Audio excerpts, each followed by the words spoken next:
Hello everyone. Hope you all are taking good care of yourselves. In our previous grammar topic, we learned about types of nouns. आपल्या grammar टॉपिकच्या ह्या आधीच्या व्हिडिओमध्ये आपण नामांचे प्रकार पाहिले. Let's revise them quickly. चला तर पटकन उजळणी करूया. They are common nouns, proper nouns, compound nouns and gerunds. नामांचे प्रकार आहेत कॉमन नाउन्स म्हणजे सामान्य नाम, प्रॉपर नाउन्स म्हणजे विशिष्ट नाम, कंपाऊंड नाउन्स म्हणजे मिश्र नाम आणि जेरंड्स म्हणजे क्रियापदांपासून बनलेले असल्यामुळे त्यांना वर्बल नाउन किंवा वर्ब नाउन असं सुद्धा म्हणतात. As I had mentioned, common nouns can be divided into smaller 4 classes such as 1. Countable and uncountable, 2. Collective nouns, 3. Concrete and 4. Abstract nouns. तर मी त्यात उल्लेख केला होता त्याप्रमाणे सामान्य नामांचे 4 पोटप्रकार पडतात, ज्याच्यामध्ये पहिला आहे काउंटेबल अँड अनकाउंटेबल नाउन्स, दुसरा आहे कलेक्टिव्ह नाउन्स म्हणजे समूहवाचक, तिसरा आहे कॉन्क्रीट नाउन्स म्हणजे ठोस किंवा मूर्त, आणि चौथा आहे ॲब्स्ट्रॅक्ट म्हणजे प्रत्यक्ष अस्तित्वात नसून फक्त कल्पना किंवा गोष्ट म्हणजे अमूर्त नामे हे प्रकार येतात. We have covered the details related to countable and uncountable nouns in our second and third grammar videos. आपण ग्रामरच्या दुसऱ्या आणि तिसऱ्या व्हिडिओजमध्ये काउंटेबल आणि अनकाउंटेबल नाउन्स बद्दल माहिती पाहिली आहे. I am just summarising them here once again.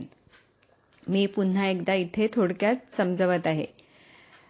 Countable nouns. Countable nouns are nouns that can be counted. They have a singular and a plural form and can be used with a number. Sometimes countable nouns are called count nouns. Countable nouns म्हणजे अशी नामे जी मोजता येतात. ती एकवचनी आणि अनेकवचनी असू शकतात आणि त्यांच्या आधी अंक किंवा संख्या सुद्धा वापरता येते. कधीकधी त्यांना काउंट नाउन्स असे सुद्धा संबोधले जाते. Examples of countable nouns: car, desk, cup, house, bike, eye, butterfly. Countable nounsच्या उदाहरणांमध्ये CAR कार म्हणजे गाडी, DESK डेस्क म्हणजे अभ्यासाचं table, CUP cup, HOUSE house म्हणजे घर, BIKE बाईक म्हणजे दुचाकी वाहन, मग ती साधी सायकल किंवा मोटरसायकल असू शकते. IEYEI म्हणजे डोळा, बटरफ्लाय BUTTERFLY बटरफ्लाय म्हणजे फुलपाखरू. Uncountable nouns. Uncountable nouns are nouns that cannot be counted. These are sometimes called mass nouns. Uncountable nouns म्हणजे अशी नामे जी मोजता येत नाहीत. कधीकधी त्यांना मास MASS मास नाउन्स म्हणून सुद्धा संबोधलं जातं. शब्दशः MASS मासचा अर्थ वस्तुमान असा होतो. त्यांचं एकवचन आणि अनेकवचन सारखंच असतं. Uncountable nouns often refer to substances like wood, plastic, liquids like milk, oil, juice, gases like air, oxygen, and abstract ideas like happiness, time, information. म्हणजे सामान्यपणे पुढील गोष्टींसाठी अनकाउंटेबल नाउन्स हा शब्दप्रयोग केला जातो. जसं घन पदार्थ म्हणजे लाकूड, प्लास्टिक, द्रव पदार्थ म्हणजे दूध, तेल, रस, फळांचे असतील, आपले भाज्यांचे रस असतील कसलेही, वायू उदाहरणार्थ हवा किंवा ऑक्सिजन, ऑक्सिजन म्हणजे प्राणवायू OXYGEN ऑक्सिजन. अमूर्त संकल्पना जसं आनंद, वेळ, माहिती. Okay, so examples of uncountable nouns: water, coffee, cheese, sand, furniture, skin, wool, gold, fur. Uncountable नाउन्सची उदाहरणं आहेत पाणी म्हणजे वॉटर पाणी, WATER water, COFFE coffee, CHEESE चीज, सँड SAND सँड म्हणजे वाळू. फर्निचर FURNITURE फर्निचर म्हणजे सामान. स्किन SKIN स्किन म्हणजे त्वचा. वूल WOOL वूल म्हणजे लोकर. GOLD गोल्ड म्हणजे सोनं. आणि FUR फर म्हणजे प्राण्यांच्या अंगावरील मऊ केस. तर आपण कम्युनिकेशनच्या 6व्या लेसनमध्ये पाहिल्याप्रमाणे कॉफी, चीज हे शब्द इंग्रजीमधून मराठीत आलेत. तुम्हाला सुचले का आणखी काही असे शब्द? For more information about countable versus uncountable nouns, see the earlier uploaded videos. Now let's learn about other subtypes of common nouns. आता आपण कॉमन नाउन्सचे इतर पोटप्रकार पाहू. त्यातला दुसरा प्रकार म्हणजे पहिला प्रकार झाला काउंटेबल अँड अनकाउंटेबल नाउन्स. त्याच्याबद्दल आणखी माहितीसाठी पाहिजे तर पुन्हा जे मी व्हिडिओ अपलोड केले ते पुन्हा एकदा पहा. दुसरा प्रकार आहे कलेक्टिव्ह नाउन्स म्हणजे समूहवाचक नामे. Collective nouns are words that refer to a set or group of people, animals or things. म्हणजे कलेक्टिव्ह नाउन्स म्हणजे काय तर माणसं, प्राणी किंवा वस्तूंचा समूह किंवा संच. Examples of collective nouns: staff, team, crew, herd, flock, bunch. Collective नाउन्सची उदाहरणे आहेत स्टाफ STAFF स्टाफ म्हणजे कर्मचारी. टीम TEAM टीम म्हणजे संघ. Crew CREW crew means a group of people who work on and operate a ship, aircraft or a group of people who work closely together like a film crew, etc. म्हणजे जहाजावर, विमानात काम करणारी लोक किंवा समन्वय साधून एकत्र काम करणारी लोक, जशी सिनेमा नाटकात काम करणारी लोक ज्यांची कामं एकमेकांवर अवलंबून असतात. सो त्या सगळ्याला क्रू म्हणतात CREW. I will cover the list of collective nouns in my next vocabulary video. इंग्रजीमधील समूहवाचक नामांची यादी मी माझ्या पुढील व्होकॅब्युलरी व्हिडिओमध्ये कव्हर करेन किंवा त्यांचा समावेश करेन. नंतरचा पुढचा प्रकार आपला तिसरा प्रकार आहे concrete nouns. Concrete nouns are nouns which refer to people and things that exist physically and that at least one of the senses can detect, can be seen, felt, heard, smelled or tasted.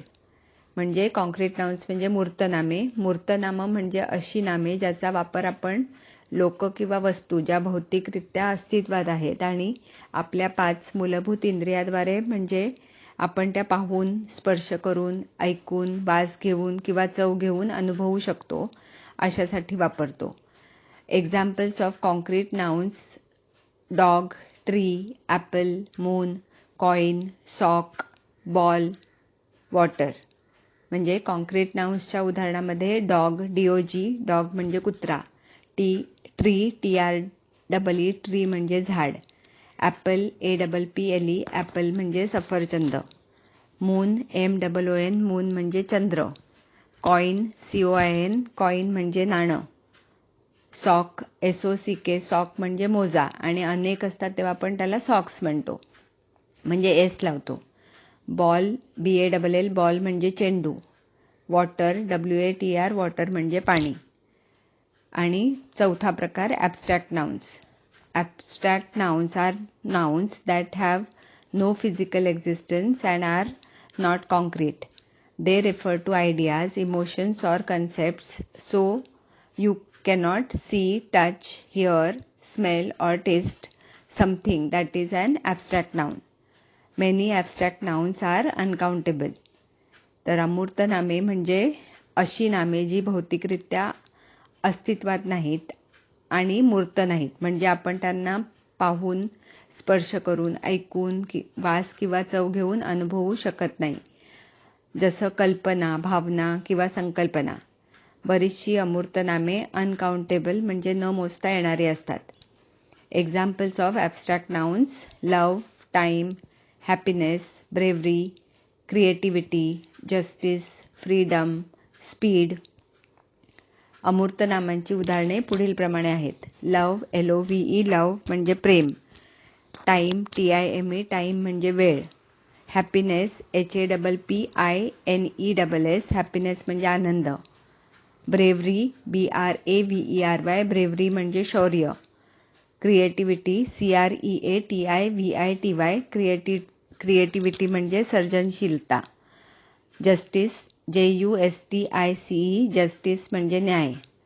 Freedom, FREEDOM, freedom म्हणजे स्वातंत्र्य. Speed, SPEED, speed म्हणजे वेग. Let's summarise. 4 main types: proper nouns, common nouns, compound nouns and gerunds. Common nouns, again 4 subtypes: countable and uncountable, collective, concrete and abstract. Now let's look at the differences between two pairs, like types of nouns, common versus proper. So common noun versus proper noun. Common nouns used to name people, places or things in general. It refers to the class or type of person or thing without being specific. For example, girl, city, animal, house, food. Proper nouns used to name a specific or individual person, place or thing. Proper nouns begin with a capital letter. For example, John, London, Pluto, France. Countable versus uncountable. Countable nouns have a singular and a plural form and can be used with a number or a or an before it. They are sometimes called count nouns. Examples: car, desk, cup, house, bike. Uncountable nouns cannot be counted. They often refer to substances, liquids, and abstract ideas. They are sometimes called mass nouns. Examples: wood, milk, air, happiness. Concrete versus abstract. So concrete nouns versus abstract nouns. Concrete nouns refer to people or things that exist physically and that at least one of the senses can detect. Examples: dog, tree, apple, moon, sock. Abstract nouns have no physical existence. They refer to ideas, emotions and concepts you cannot see, touch, hear, smell or taste. Examples: love, time, fear, freedom. Compound versus collective. So compound nouns, 2 or more words that create a noun. They can be written as one word joined by a hyphen or written as separate words. Examples: rainfall, son-in-law, credit card. Collective nouns refer to a set or group of people, animals or things. They are often followed by of plus plural noun. For example, bunch of flowers. Examples: team, pile, stack, flock, bunch. So next time you come across any word, try to identify whether it is a noun and if so, then what type of noun that is. तर जेव्हा केव्हा तुम्ही काही शब्द ऐकाल किंवा वाचाल तेव्हा तो शब्द नाम आहे का हे पहा आणि जर असेल तर तो नामाच्या कोणत्या प्रकारात मोडतो ते पाहण्याचा प्रयत्न करा. Thank you for listening. Please continue to share the channel link with your contacts on WhatsApp, Facebook. Bye for now. Take care.